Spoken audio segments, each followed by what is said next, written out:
யாத்திராகமத்தின் புஸ்தகம் 3வது அதிகாரம் அதனுடைய 3வது வசனம். யாத்திராகமம் 3:3. ஆமென். படிங்கம்மா. அப்பொழுது மோசே,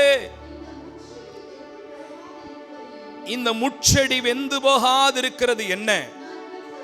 நான் கிட்ட போய் இந்த அற்புத காட்சியை பார்ப்பேன் என்றார். ஆமென், ஸ்தோத்திரம். இன்றைக்கு என்னுடைய செய்தியின் தலைப்பு என்னவென்றால், நன்றாக கவனியுங்கள். வருகிற டிசம்பர் 31ஆம் தேதிக்குள்ளாக தேவன் உங்களுக்கு ஒரு அற்புதத்தை செய்வார். ஆமென். தேவன் உங்களுக்கு ஒரு அற்புதத்தை செய்வார். ஒரு அற்புதத்தை காண்பீர்கள். ஆமென், ஆமென், ஆமென். இந்த வார்த்தையை சொல்லிக்கொண்டே ஒரு நிமிடம் கைத்தட்டி அப்பா மகிமைப்படுத்துவோமா? ஆமென். ஒரு அற்புதத்தை நாங்கள் பார்க்க போகிறோம். நாங்கள் ஒரு அற்புதத்தை பார்க்க போகிறோம். நாங்கள் ஒரு அற்புதத்தை பார்க்க போகிறோம். ஆமென். நாங்கள் ஜெபித்த ஜெபங்கள், நாங்கள் வடித்த கண்ணீர்கள், ஆண்டவரே நாங்கள் பட்ட பிரயாசங்கள், ஆண்டவரே ஒரு அற்புதத்தை நாங்கள் பார்க்க போறோம்பா. ஒரு அற்புதத்தை பார்க்க நம்பிக்கையோட சொல்லுங்க. நான் ஒரு அற்புதத்தை போக போறேன். நான் ஒரு அற்புதத்தை பார்க்க போறேன். எனக்கு ஒரு மிராக்கிள் நடக்க போகுது. எனக்கு ஒரு அற்புதத்தை கர்த்தர் செய்ய போறாரு. அதுவும் இந்த வருஷம் முடிவுக்குள்ளாக தேவன் எனக்கு ஒரு அற்புதத்தை செய்ய போகிறார். ஒரு அல்லேலூயா சொல்லுவோமா? ஆண்டவர் நம்முடைய வாழ்க்கையில் அற்புதங்களை செய்ய வேண்டும் என்றால் அவர் நம்மிடத்தில் எதிர்பார்க்கிற சில அனுபவங்கள் இருக்கிறது. கவனமாய் கவனியுங்கள். வேதத்திலே ஆண்டவர் எந்த அற்புதத்தை செய்தாலும் அவர் நம்மிடத்திலே சில காரியங்களை எதிர்பார்க்கிறவராய் இருக்கிறார். ஆமா, கவனிக்கிறீங்களா? இப்ப கானாவூர் கல்யாணத்தின் அற்புதத்தை நீங்க எடுத்துக்கிட்டீங்கன்னா, கானாவூர் கல்யாணத்தின் அற்புதத்திலே ஜாடிகளிலே தண்ணீர்களை நிரப்ப வேண்டியது உங்களுடைய வேலை. அந்த தண்ணீரை திராட்சரசமாய் மாற்றுவது கர்த்தருடைய வேலையாயிருக்கிறது. ஆமென். திமிர்வாதக்காரனை கூரையை பிரித்து இறக்க வேண்டியது நம்முடைய வேலை. திமிர்வாதக்காரனுக்கு சுகத்தை கொடுக்க வேண்டியது கர்த்தருடைய வேலையாயிருக்கிறது. பேதுருவே, நீ உன் படகை ஓட்டிக்கொண்டு ஆழத்தில் போய் வலையை போட வேண்டியது உன்னுடைய வேலை. வலை கிளியத்தக்கதாக மீன்களை தர வேண்டியது என்னுடைய வேலை. சின்ன தம்பி, உன்னுடைய 5 அப்பத்தை 2 மீனை என்கிட்ட தர வேண்டியது உன்னுடைய வேலை. அதை 5000 மாற்ற வேண்டியது என்னுடைய வேலையாயிருக்கிறது. ஏழை விதவையே, பஞ்ச காலத்திலே அக்கம் பக்கத்தில் இருக்கிற இடத்துலாம் போய் குடங்களை வாங்கி வர வேண்டியது உன்னுடைய வேலை. அதை எண்ணெயினால் நிரப்ப வேண்டியது என்னுடைய வேலையாயிருக்கிறது. மரியாளே, லாசருவே அந்த கல்லை புரட்டுவது அங்கே கல்லறையை சுற்றி இருந்தவருடைய வேலை. ஆனால் உள்ளே இருக்கிற மனிதனை வெளியே கொண்டு வர வேண்டியது ஆண்டவருடைய வேலையாயிருக்கிறது. அல்லேலூயா. அப்படி என்றால் என்னுடைய வாழ்க்கையில் தேவன் அற்புதங்களை செய்ய வேண்டும் என்றால் நாம் சில அனுபவங்களை செய்யும் பொழுது, நாம் சில காரியங்களை செய்ய வேண்டும் என்பது கர்த்தர் விரும்புகிறார். அதை அவர் நம் செய்யும் பொழுது அவர் நமக்காக ஜெயத்தை கொடுக்கிறார். அல்லேலூயா சொல்லுங்க பாப்போம். சத்தம் அல்லேலூயா சொல்லுங்க பாப்போம். 21 நாள் ஜெபத்துக்கு வந்து ஜெபிக்க வேண்டியது உன்னுடைய வேலை. அதற்கு பின்பு அற்புதத்தை செய்ய வேண்டியது என்னுடைய வேலையாயிருக்கிறது. அல்லேலூயா, அல்லேலூயா. சரி, இந்த இடத்துல மோசேக்கு தேவன் அற்புதங்களை காண்பித்தாராம். அங்க சொல்லப்பட்டிருக்கிறது. யாத்திராகமம் 3:3 திரும்ப படிங்கம்மா. அப்பொழுது மோசே, இந்த முட்செடி வெந்து போகாமல் இருக்கிறது என்ன? நல்லா கவனிங்க. ஆண்டவர் ஒரு அற்புதத்தை காண்பிக்கிறார். என்ன அற்புதம் நடக்கிறது? நமக்கு தெரிந்த காரியம்தான். அவன் தன்னுடைய மாமாவுடைய ஆடுகளை மேய்த்து கொண்டிருக்கும் பொழுது ஒரு முட்செடி எரிகிறது. ஆனால் அந்த முட்செடி வெந்து போகாமல் இருக்கிறது. முட்செடி பசுமையாய் இருக்கிறது, ஆனால் முட்செடி எரிந்து கொண்டிருக்கிறது. இது ஒரு அற்புத காட்சியை ஆண்டவர் காட்டுகிறார். ஒன்றை புரிந்து கொள்ளுங்கள், அவர் அற்புத காட்சியை காட்டுகிறவர் மாத்திரமல்ல, அற்புதத்தை பார்த்தவனை அற்புதத்தை செய்ய வைக்கிறவராகவும் இருக்கிறார். மோசே அற்புதத்தை கண்டவர் மாத்திரமல்ல, அவரும் அற்புதம் செய்கிறவராக மாறினார். இந்த அனுபவம் எத்தனை பேருக்கு வேணும்னு விரும்புறீங்க? என் வாழ்க்கையில் அற்புதங்களை நான் அனுபவிக்கிறத மாத்திரம் விரும்பல ஆண்டவரே, நான் அற்புதம் செய்கிறவனாக மாற வேண்டும். அல்லேலூயா. இது அடுத்த படிநிலையாய் இருக்கிறது. கவனியுங்கள், விஷயத்துக்கு வருகிறேன். ஒரு மனிதனுடைய வாழ்க்கையில, உங்கள் வாழ்க்கையில தேவன் அற்புதங்களை செய்ய வேண்டும் என்றால் நீங்கள் கடந்து வர வேண்டிய 5 அனுபவங்கள் இருக்கிறது. வேகமாய் சொல்லுகிறேன், எப்பொழுது நான் 3 பாயிண்ட் பிரசங்கியார் தான், மிஞ்சி போனா 4 பாயிண்ட் பிரசங்கியாரு. ஆனா இன்னைக்கு நான் ஆராய்ந்து பார்த்த பொழுது ஆண்டவர் ஒரு பாயிண்ட கூட ஒமிட் பண்ண முடியல. ஏன்னா எல்லாமே இம்பார்ட்டன்ட் பாயிண்ட்ஸா இருக்குது. அதனால 5 பாயிண்ட நான் வேகமா நான் சொல்லிடுறேன், நீங்க கேட்ச் பிடித்துக் கொள்ளுங்க. அதை உங்களுடைய வாழ்க்கையின் அனுபவமாய் மாற்றிக் கொள்ளுங்கள். ஆமென். நம்முடைய வாழ்க்கையில தேவன் அற்புதங்களை செய்ய வேண்டும் என்றால் முதலாவது தேவன் விரும்புகிறதான ஒரு அனுபவம் என்ன? வாசிக்கலாம். அதே யாத்திராகமத்தின் புஸ்தகம் 2வது அதிகாரத்தின் 2வது வசனத்தை வாசிக்கலாம்.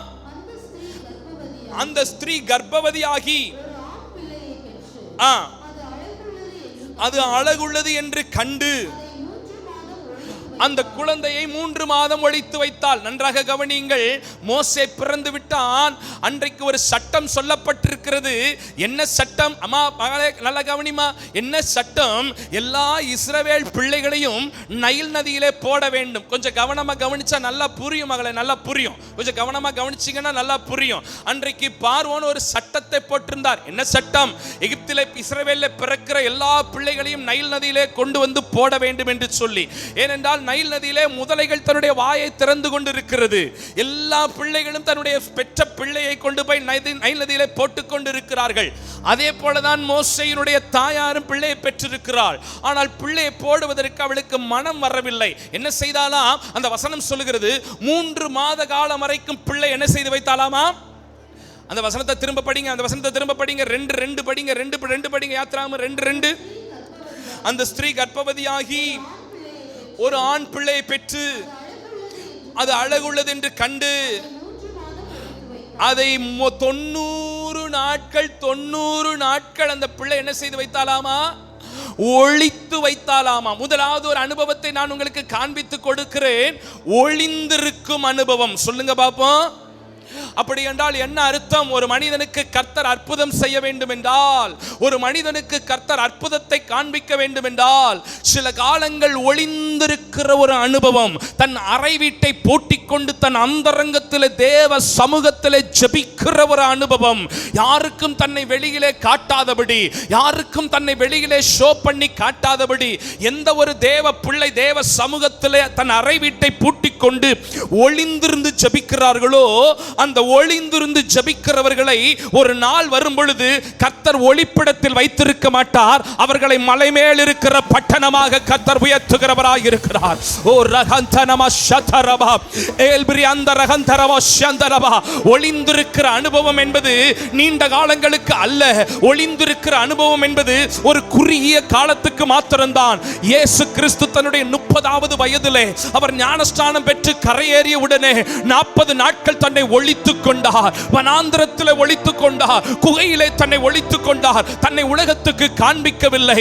ஆனால் 40வது நாளின் முடிவிலே இயேசு கிறிஸ்து வனாந்திரத்தை விட்டு வெளியில் வரும் பொழுது 3 வருட காலத்தில் உலகத்தில் எவனும் செய்திராத மிகப்பெரிய அற்புதங்களை செய்யும்படியாக ஓ ரகதரமா சந்தரபா. நல்ல கைகளை தட்டி வாய்களை திறந்து ஒளிந்திருக்கிற நீங்கள், ஒளிப்பிடங்களிலே ஜெபிக்கிற நீங்கள், அந்தரங்கத்திலே ஒளிந்திருக்கிற நீங்கள், ஒளிப்பிடங்களிலே கண்ணீர் விடும் பொழுது, ஒளிந்திருந்து ஜெபிக்கும் பொழுது, அறை வீட்டை பூட்டிக் கொண்டு ஜெபிக்கும் பொழுது, ஒரு 21 நாள், ஒரு 41 நாள், கோயம்புத்தூர்ல இருக்கிற பாஸ்டர் பென்ஸ் 100 நாள் இப்படி ஒளிப்பிடங்களிலே ஜெபிக்கும் பொழுது, அதற்கு பின்பு கர்த்தர் நம்மை வெளியரங்கமாய் கொண்டு வருகிற நாட்கள் வரும். அதற்கு பேர் தான் ஒளிந்திருக்கிற அனுபவம். மோசே தன்னுடைய மகனை, அந்த மோசேனுடைய தாய் தன்னுடைய பிள்ளையை 90 நாட்கள் ஒளித்து வைக்கிறாள். ஒளிந்திருக்கிற அனுபவம் உள்ளவனுக்கு கர்த்தர் அற்புதங்களை செய்கிறார். கர்த்தருக்கு காத்திருக்கிறவர்களோ பலனடைவார்கள். ஆமென், பலனடைவார்கள். 21 நாள் காத்திருந்தவர்கள் பலனடைவார்கள். 40 நாள் காத்திருந்தவர்கள் பலனடைவார்கள். அந்த காலங்களுக்கு பின்பு கர்த்தர் அவர்களை கழுகுகளை போல சட்டைகளை அடைத்து பறக்க பண்ணுவார். அவர்கள் ஓடினாலும் களைப்படையார்கள். அவர்கள் நடந்தாரும் சோர்வடையார்கள். அவர்களுக்கு காண்டாமிருகத்து கொத்த ஒரு பலனை கர்த்தர் தந்து, கழுகு கொத்த பலனை கர்த்தர் தந்து, கண்மலை கொத்த பலனை கர்த்தர் தந்து, போர்க்குதிரை கொத்த பலனை கர்த்தர் தந்து, இனி வருகிற காலங்களில் வருகிறவைகளை ஃபேஸ் பண்ணுவதற்கு ஒரு யசூர பலத்தை தருகிறவராய்.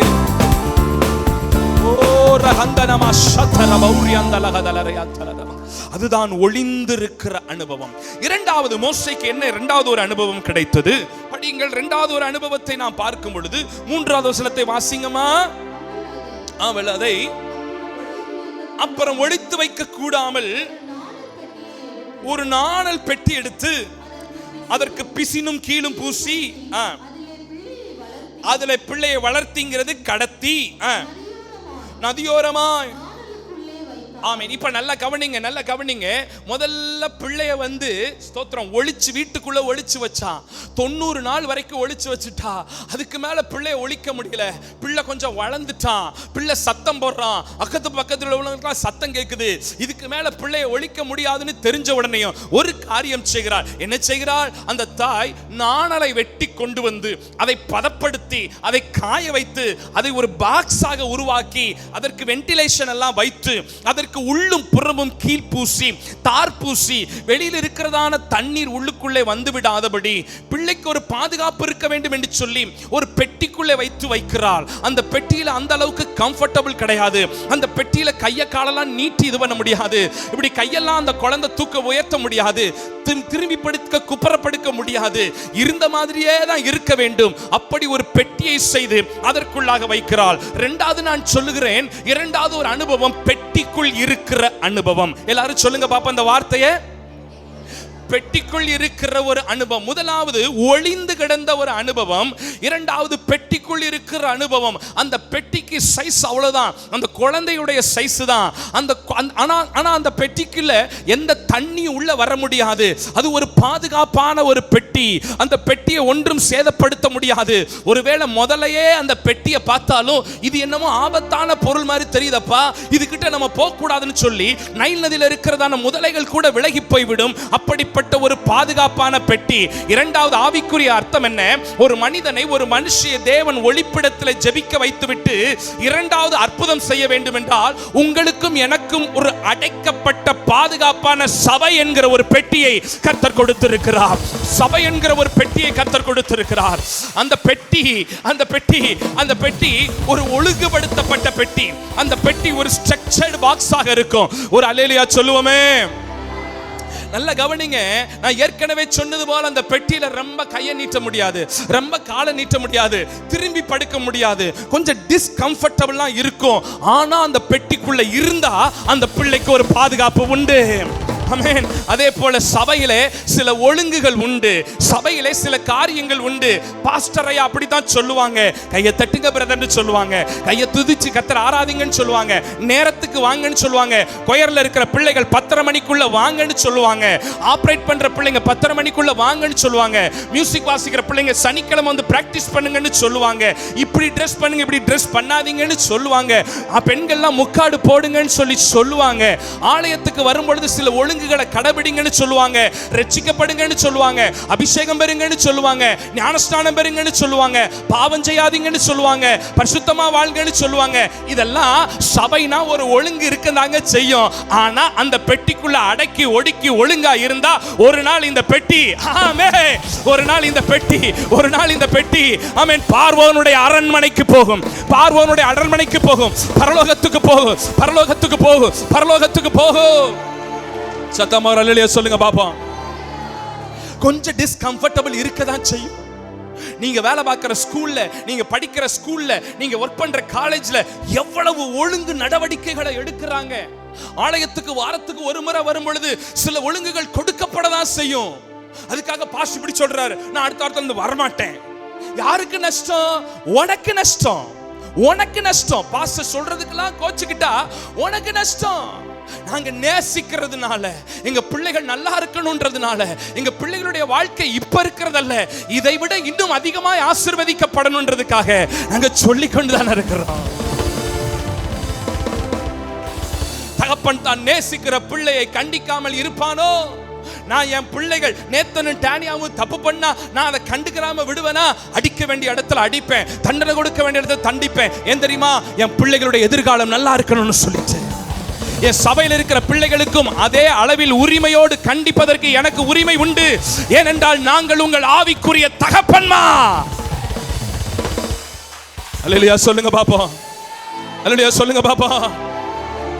சிலரெல்லாம் சபையில கிள்ளுவேன், சிலரெல்லாம் நல்லா கிள்ளி வைப்பேன், சிலரெல்லாம் தலையில கொட்டுவேன், சிலரெல்லாம் காதுல முறுக்குவேன். ஏன் தெரியுமா? அவர்களிடத்தில் எனக்கு அவ்வளவு உரிமை உண்டு. அவர்களை ஊழியக்காரர்களாய் உருவாக்க வேண்டியது. சபைங்கிறது ஒரு பெட்டிங்க, அதுல கொஞ்சம் டிஸ்கம்ஃபர்டபிள் இருக்குங்க. நோவாவின் பேழைங்கிறது ஒரு அடைக்கப்பட்டது, அங்க எல்லா மிருகங்களும் இருக்கும். அடக்கி ஒடுக்கிட்டு மழை நிக்கிற வரைக்கும் அமைதியா இருந்தா உன் பேழை அரராத்துக்கு போய் சேரும். எனக்கு உள்ள இருக்க முடியாது, எனக்கு இது ஒண்ணும் சரியில்லை, எனக்கு இந்த சாப்பாடு சரியில்லை, என்ன இப்படி எல்லாம் கண்டிச்சீங்கன்னா நான் இருக்க மாட்டேன், நான் வெளியில போவேனா போ, பெருவெள்ளத்துல மாட்டி சாகு. நோவாவின் பெட்டிக்குள்ள அந்த மோசேங்கிற குழந்தை இருக்க மாட்டேன், நான் பெட்டிலாம் எனக்கு வேண்டாம், நான் சும்மா நைல்ல தான் நீந்து வேணா நீந்து, முதலைக்கு இரையாகு. அல்லேலூயா சொல்லுங்க பாப்போம். ஆமென். பெட்டி சபை என்ன பாதுகாக்குது, முதலைகிட்ட இருந்து பாதுகாக்குது. உலகத்துல அழிக்கிற எத்தனையோ சக்திகள் இருக்குது. உங்களுக்கு ஒண்ணு தெரியுமா தேவ பிள்ளையே, நீங்க மாத்திரம் இந்த அடைக்கல பட்டணமாகிய சபைக்குள்ள இல்லைன்னா இந்த உலக மனுஷர்கள் என்னைக்கோ உங்களை பீறி போட்டிருப்பாங்க, என்னைக்கோ உங்களை அடிச்சிருப்பாங்க, என்னைக்கோ உங்களை நிர்மூலமாக்கி இருப்பாங்க. கர்த்தருடைய சபை என்கிற பெட்டி என்னை பாதுகாக்கிறதா இருக்கிறது.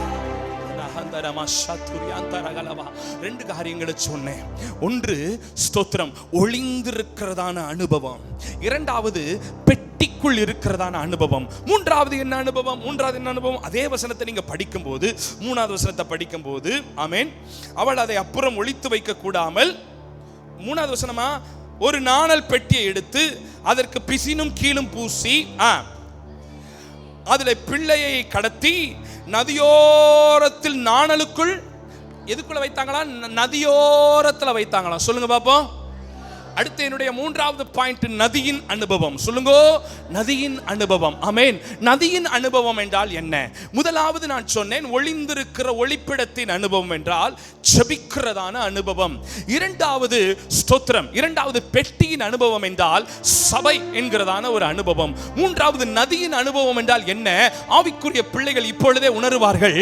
கணுக்கால் அளவு போதாதையா, முழங்கால் அளவு போதாதையா, இடுப்பு அளவு போதாதையா, நீந்தி நீந்தி மூழ்கணுமே, மிதந்து மிதந்து மகிழணுமே. அப்படி என்றால் நதி என்கிறது என்னுடைய அபிஷேகத்தின் அளவாயிருக்கிறது. ஓ ஹல்லேலூயா. எந்த தேவ பிள்ளை, எந்த தேவ பிள்ளை இந்த அபிஷேகத்தின் நதியிலே மூழ்குகிறார்களோ, அபிஷேகத்தை பெற்றுக் கொள்ளுகிறார்களோ, அவர்களை கொண்டு கர்த்தர் அற்புதங்களை செய்கிறவராய் இருக்கிறார். அவர்கள் அற்புதத்தை பார்க்கிறவர்களாய் மாத்திரமல்ல, அவர்கள் அற்புதங்களை செய்கிறவர்களாய் மாற்றுவார். அல்லேலூயா சொல்லுங்க பாப்போம். சத்தமா அல்லேலூயா சொல்லுங்க பாப்போம். இந்த பாண்டியனெல்லாம் 2 வருஷத்துல ஒரு பாஸ்டர் ஆக்கி காட்டணும். நீங்க சும்மா விசுவாசியா உட்கார வச்சுக்கிட்டு இருக்க கூடாது. 2 வருஷம் உங்களுக்கு டைம் போவாஸ் பிரதர். உங்களை மாதிரி அவரை ஒரு முழு நேர ஊழியரை ஆக்கி காட்டணும் நீங்க. அல்லேலூயா சொல்லுங்க பாப்போம். வேணான்றீங்களா? ஆளை பாஸ்டர் ஆக்கணும். ஆமென். அதுதான் நம்ம வாஞ்ச. சும்மா விசுவாசியாவே 16 வருஷம் இங்கே உட்கார்ந்துரு, இங்கே உட்கார்ந்துரு, இங்கே உட்கார்ந்துரு வேண்டாம். 2 வருஷத்துல பாண்டியனை ஒரு பாஸ்டர் ஆக்க வேண்டியது உங்க பொறுப்பு. நல்லா கை தட்டி ஆமென் சொல்லுங்க பாப்போம். ஆமென் சொல்லுங்க பாப்போம். ஒரு அல்லேலூயா சொல்லுங்க பாப்போம். அல்லேலூயா. எது தெரியுமா ஒரு உண்மையான சபையினுடைய வளர்ச்சி என்ன தெரியுமா? சும்மா ஆட்களை சேர்த்துக்கிட்டே இருக்கிறது இல்ல, வளர்ந்து பெருகி முதிர்ந்த ஆளுகளை அடுத்தடுத்து ஊழியர்களாய் உருவாக்கி தேசத்தை சுதந்தரிப்பதற்கு, பட்டணங்களை சுதந்தரிப்பதற்கு, எழுப்புதல்களை காண்பதற்கு. அல்லேலூயா சொல்லுங்க பாப்போம்.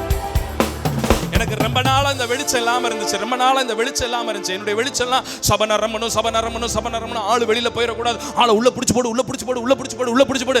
அப்புறம் தான் ஒரு ஊழியக்காரர் எனக்கு உட்கார்ந்து தெளிவா பேசினார். ஒரு மிகப்பெரிய ஊழியக்காரர், ரொம்ப ஃபேமஸான ஊழியக்காரர், நல்ல ஒரு தீர்க்கதரிசி. என்கிட்ட சொன்னாரு, மகனே உன்னுடைய ஊழியம் என்னன்னா ஏதோ ஆளுகளை சபைக்குள்ளே வச்சு சபையை பெருக்கணும்னு நினைக்காத. நீ ரயில் பெட்டிகளை உருவாக்குற ஊழியம் அல்ல, ரயில் இன்ஜின்களை உருவாக்குகிற ஊழியத்தை செய்ய வேண்டும். அல்லேலூயா. இங்க இருந்து நிறைய பேர் புறப்பட்டு போனது. 8 சபை 8 சபை 8 சபைங்கிறது 9 சபை 10 சபை 11 சபை 12 சபை அப்படியே பெருகுகிறதாய் கர்த்தர் செய்யணும். அல்லேலூயா சொல்லுங்க பாப்போம். சத்தமா அல்லேலூயா சொல்லுங்க பாப்போம். எத்தனை காரியம் பார்த்தோம்? நம்பர் 1 என்னது?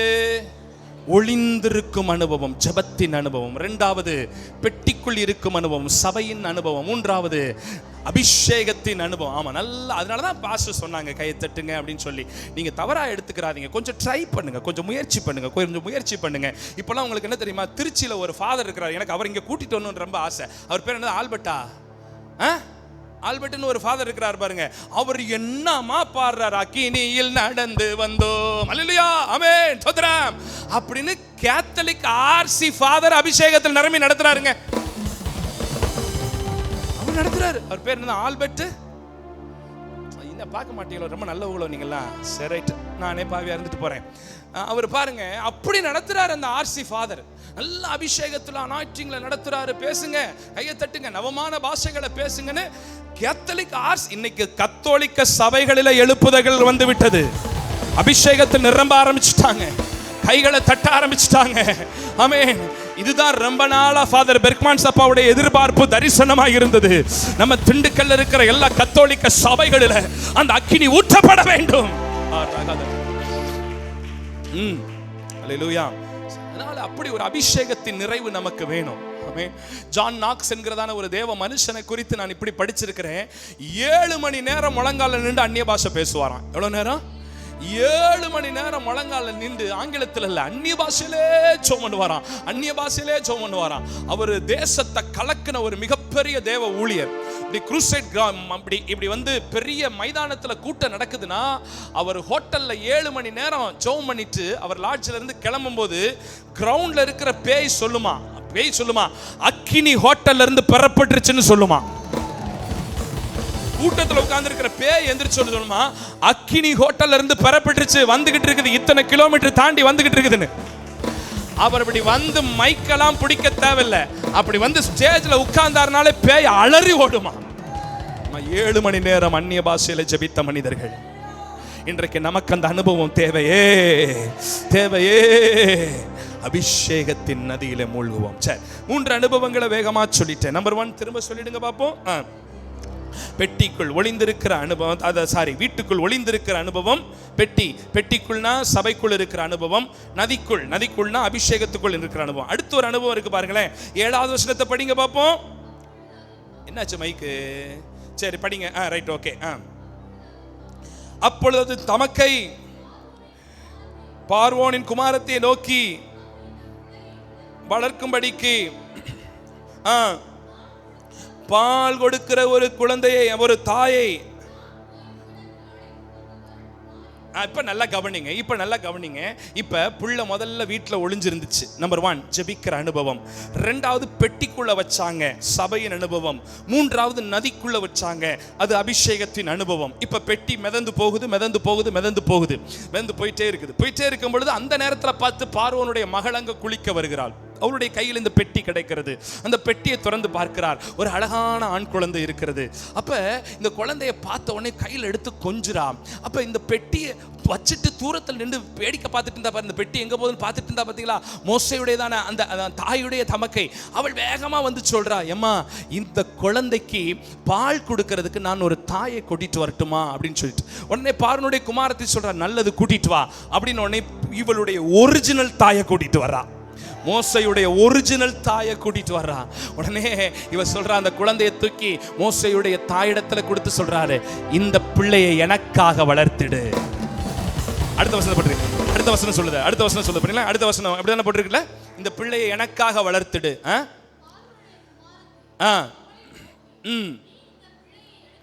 நீ இந்த பிள்ளை எடுத்துக்கொண்டு போ, அது எனக்கு வளர்த்திடு, நான் உனக்கு சம்பளம் கொடுப்பேன். இப்ப நல்லா கவனிங்களேன். இதை படிக்கும் போது உங்களுக்கு ஒரு காரியம், ஒரு ஆச்சரியமானது புரியுதா?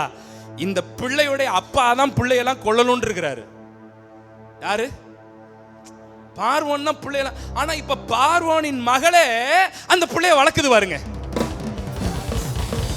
அவ அம்மாட்ட கொடுத்து பால் கொடுக்கறதுக்கு சொல்லி, நீ பால் கொடுத்து இந்த பிள்ளைய வளர்க்கறதுக்கு நான் என்ன தரேன்னு. சொந்த பிள்ளைய வளர்க்கறதுக்கு யாராச்சும் சம்பளம் கொடுப்பாங்களாயா? ஐயா நான் சொல்றது புரியுதா புரியலையா? நீங்க பெத்த பிள்ளைய நீங்க பால் கொடுத்து வளர்க்கறதுக்கு உங்களுக்கு யாராவது சம்பளம் கொடுப்பாங்களா? ஆனா மோசைக்கு கொடுத்திருக்கிறாங்க. என்ன ஒரு மகிமை! பால் கொடுக்கிற ஒரு. அடுத்து என்னுடைய பாயிண்ட் என்ன அப்படின்னா, பால் உண்ணும் அனுபவம். சொல்லுங்க பாப்போம். பால் உண்ணும் அனுபவம் அப்படின்னா அதனுடைய ஆவிக்குரிய அர்த்தம் என்ன? இதுக்கு நீங்க ஒரு வசனம் படிச்சு ஆகணும். 1 பேதுரு புத்தகம் 2வது அதிகாரம் 3வது வசனம் படிங்க. வேகமா படிங்க. 1 பேதுரு 2:3 படிங்கம்மா. 1 பேதுரு 2:3 படிங்க. நீங்கள் வளரும்படிக்கு, பக்கத்தை சொல்லுங்கம்மா, கொஞ்சம் பக்கத்தை சொல்லுங்கம்மா. 300 318வது பக்கம், 318வது பக்கம். ஸ்தோத்திரம். இப்ப படிங்க. நீங்கள் வளரும்படிக்கு புதிதாய் பிறந்த குழந்தைகளைப் போல் திருவசனமாகிய களங்கமில்லாத ஞானப்பாலின் மீது, திருவசனமாகிய களங்கமில்லாத ஞானப்பாலின் மீது. அப்ப நல்லா புரிஞ்சுக்கணும், அற்புதம் என்னுடைய வாழ்க்கையில நடக்கணும்னா ஜப அனுபவம் மாத்திரம் அல்ல, சபைக்குள் இருக்கிற அனுபவம் மாத்திரம் அல்ல, அபிஷேகத்தில் நீந்துகிற அனுபவம் மாத்திரம் அல்ல, வேதத்தை தியானிக்கிற, வேதத்தை வாசிக்கிற ஒரு அனுபவம் நமக்குள் உண்டாயிருக்க வேண்டும். பாலுங்கிற பிள்ளைனா என்ன அர்த்தம்? பால் கொடுக்கிற ஒரு தாயை கூட்டிட்டு என்ன அர்த்தம்? வேதத்தை வாசிக்கிற அனுபவம், வேதத்தை நேசித்து வாசிக்கிற ஒரு அனுபவம், வேதத்தை விரும்பி வாசிக்கிற ஒரு அனுபவம். உண்மையா கை தூங்க, பொய் சொல்லாம கை தூங்க, உண்மையா கை தூங்க. ஒரு பைபிள் முழுசை நான் ஒரு தடவை படிச்சு முடிச்சேன்னு சொல்றேன், கை தூக்குங்க பாப்போம்.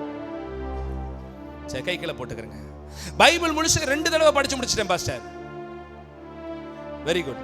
பைபிள் முழுசை 3 தடவை படிச்சு முடிச்சிட்டேன் பாஸ்டர். கைகளை போட்டுக்கங்க. 4 தடவை கைகளை போட்டுக்கங்க. 5 தடவை எஸ்தரம் 5 தடவை. ஓ சூப்பர். அடுத்து கைகளை போடுங்க. 6 தடவை. அம்மாவும் கிறிஸ்டி அம்மாவும் பாஸ்டர்யா 7 தடவை. நான் நம்ம ஏலம் போற மாதிரி இருக்குதோ? 7 தடவை எஸ்தரமா. 8 தடவை எஸ்தரமா தான் 8. 9 தடவை. எத்தனை தடவை தான் படிச்சிய? ஆனா கணக்கு வச்சிருப்பீங்கல்ல, இத்தனை தடவை படிச்சேன்னு, 1ஆம் நம்பர் 2ஆம் நம்பர்னு தெரியல. அப்ப உங்க கணக்கே தெரியல. ரைட். அல்லேலூயா சொல்லுங்க பாப்போம். பைபிள் படிங்க. நான் ஒரு அனுபவம் சொல்றேன். ஒரு பைபிள் படிச்சு முடிச்சிட்டா அந்த பைபிளை படிச்சு முடிச்ச பைபிள் வச்சுட்டு அடுத்து புது பைபிள் வாங்கி படிங்க. அப்படின்னா உங்களுக்கு கணக்கு தெரியும். ஒரு பைபிளை படிச்சு முடிச்சிட்டீங்கன்னா அந்த பைபிளை படிச்சு முடிச்சிட்டேன்னு ஒரு ரேக் அதுக்காக யூஸ் பண்ண வச்சுக்கிறங்க. அப்படி எத்தனை பைபிள் உங்ககிட்ட சேருதோ அத்தனை தடவை படிச்சு முடிச்சிட்டேன்னு வச்சுக்கிறங்க. பைபிள் படிங்க, நிறைய படிங்க. புரியுதோ புரியலையோ படிங்க. இது உள்ள இறங்க இறங்க இறங்க இறங்க இறங்க இறங்க உள்ள இருந்து வெளியில வந்துகிட்டே இருக்கும். வார்த்தைகள் வந்துகிட்டே இருக்கும். வார்த்தைகள் வந்துகிட்டே இருக்கும். வார்த்தைகள் வந்துகிட்டே இருக்கும். ஆமா, வேதம் ஞானம் என்கிறதான பால், வேதத்தின் அறிவு. சில பேர் நோட்டு போட்டு, சில சகோதரிகள் எழுதுறாங்க. நான் அதுக்காக ரொம்ப சந்தோஷப்படுறேன். சில சகோதரிகள் தான் படிச்ச வசனங்களை டெய்லி எழுதுறாங்க. அவங்களுக்கு என்ன அதில் ஆண்டவர் தொட்டாரோ அது நோட்டு போட்டு எழுதுறாங்க. அந்த நோட்டை என்கிட்ட கொண்டுட்டு வர்றாங்க. நான் அதை பார்க்குறேன். எனக்கு ரொம்ப சந்தோஷமா இருக்குது. எழுதுங்க, வசனத்தை எழுதுங்க, வசனத்தை படிங்க, வசனத்தை உங்க வீடுகளில் போடுங்க, வசனத்தை மனசு ஃபுல்லா வைங்க, வசனத்தின்படி வாழுங்க. கர்த்தர் மகிமைப்படுகிறவராக. அல்லேலூயா சொல்லுங்க பாப்போம். சரி, நான் முடிக்கிறேன். கடைசி பாயிண்ட். இப்ப நல்லா கவனிங்க. முதல் அனுபவம் என்ன சொன்னேன்? அப்படின்னா என்னது? ஜெபம். சரி, 2வது அனுபவம் என்னது?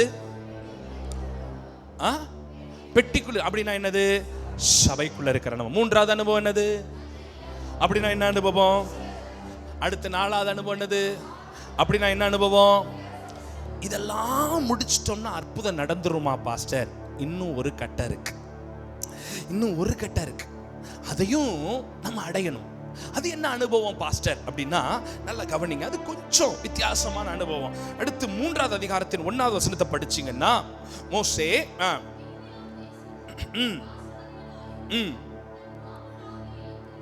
ஆடுகளை மேய்த்தான். அவன் ஆடுகளை வனாந்திரத்தின் பின்புறமாய் ஓட்டி தேவ பர்வதமாகிய ஒரே மட்டும். இப்ப நல்லா கவனிங்க. முதல்ல பெட்டிக்குள்ள இருந்த குழந்தை, முதல்ல வீட்டுக்குள்ள இருந்த குழந்தை எங்க இருந்துச்சு? வீட்டுக்குள்ள. அடுத்து எதுக்குள்ள வந்துச்சு? பெட்டிக்குள்ள வந்துச்சு. அடுத்து எதுக்குள்ள வந்துச்சு? நதிக்குள்ள வந்துச்சு. சரிங்களா?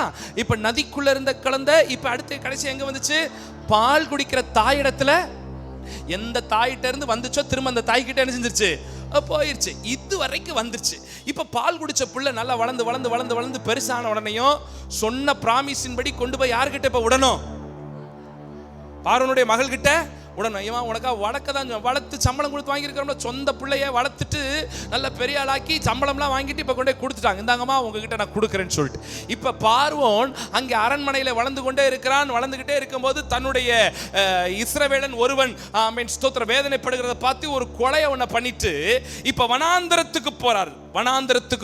வனாந்தரத்தில் போய் அங்கே ஒருவனை சந்தித்து ஒரு மகளை திருமணம் பண்ணி வனாந்தரத்தில் தன் மாமாவுடைய ஆடுகளை மேய்த்து கொண்டிருக்கிறான். கவனிங்க, இது ஒரு வித்தியாசமான அனுபவம். இத்தனை நாட்களும் இருந்த அனுபவம் எல்லாம் மகிழ்ச்சியின் அனுபவம், ஆனந்தத்தின் அனுபவம். பெட்டிக்குள்ள இருக்கிறாரு, தண்ணிக்குள்ள இருக்கிறாரு, ஒளிந்து இருக்கிறாரு, பால் குடிச்சிட்டு இருக்கிறார், வெரி ஜாலி கம்ஃபர்ட். ஆனால் ஃபர்ஸ்ட் டைம் ஒரு அனுபவத்துக்குள் வருகிறான், வனாந்தரம் என்கிறதான அனுபவம். நல்லா கவனிக்கணும் தேவ பிள்ளையே, ஒவ்வொரு தேவ பிள்ளையினுடைய வாழ்க்கையிலும் சில குறிப்பிட்ட பீரியட் வனாந்தரத்தை கர்த்தர் அனுமதிப்பார். சில பாடுகளை கர்த்தர் அனுமதிப்பார், சில வேதனைகளை கர்த்தர் அனுபவிப்பார், சில வனாந்தரத்தின் ஊடாய் நமக்கு சில காரியங்களை கற்றுக் கொடுப்பார். ஆனால் அந்த வனாந்தரத்தை கொஞ்சம் பல்ல கடிச்சு நீங்க தாண்டி போயிட்டீங்கன்னா அதற்கப்புறம் கானானுக்குள்ளே கர்த்தர் பிரவேசிக்கும்படியாக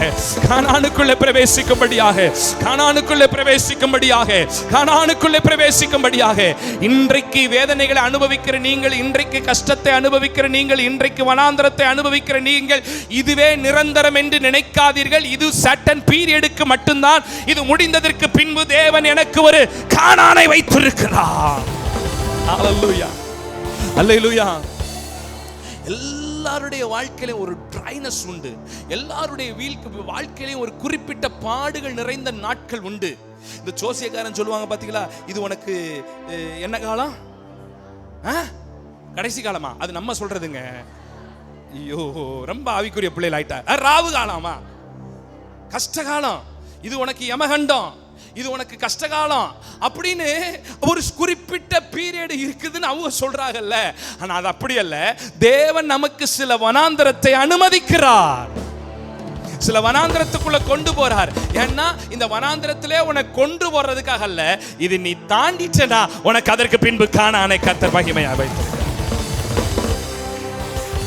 அல்லேலூயா சொல்லுங்க பாப்போம்.